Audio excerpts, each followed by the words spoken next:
মই আজি 6-7 দিন মানৰ পৰা ঘৰত নাই, গুৱাহাটীত আছিলোঁ। মানে অলপমান কিবা কাম আছিল আৰু ইম্পৰ্টেণ্ট, তো সেইকাৰণে গৈছিলোঁ। তো 6টা-7টা দিনত মোৰ ঘৰৰ অৱস্থা কি গম পাই না আপোনালোকে? মানে মই ইমান কষ্ট কৰি এইবিলাক ডিজাইন বনাইছিলোঁ, চব ধ্বংস। মোৰ মানে কি জানা, আমি হৈছোঁ দুখীয়া মানুহ, আমিতো নিজে কালাৰ কৰিব নোৱাৰোঁ বা কি কয় টাইলছ লগাব নোৱাৰোঁ। তাৰ মই নৰ্মেল মাটি বেয়া পাওঁ, এনেকুৱা নৰ্মেল মাটি বেয়া পাওঁ। তো মই তাতে ডিজাইন বনাইছিলোঁ, চাবি নেকি? খতম চব, একো ডিজাইন নাই। আকৌ আজি ৰাতিপুৱাৰ পৰাই মই কষ্ট কৰি কিনে আকৌ নতুনকৈ ডিজাইন কৰিব লগা হৈছে। আপোনালোকৰ এই কাৰণে মই ঘৰৰ পৰা ওলাই নাযাওঁ কো। এই চাওক, এই ৰাতিপুৱাৰ পৰা এইগিলা ডিজাইন বনাইছোঁ, এইগিলা কিমান কষ্ট কৰি কিনে মই এনেকুৱা ডিজাইন বনাই থৈ দিছিলোঁ মাটি। ভাল লাগে কিবা এটা, কি ধুনীয়া ফুলৰ নিচিনাই, কি সুন্দৰ। কিন্তু মই নাই কাৰণে এইগিলা গোটেই খতম হৈ গৈছে।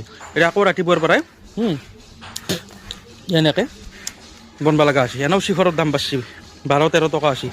গতিকে কষ্ট হয় না, বুজি পাব লাগে ঘৰৰ মানুহে।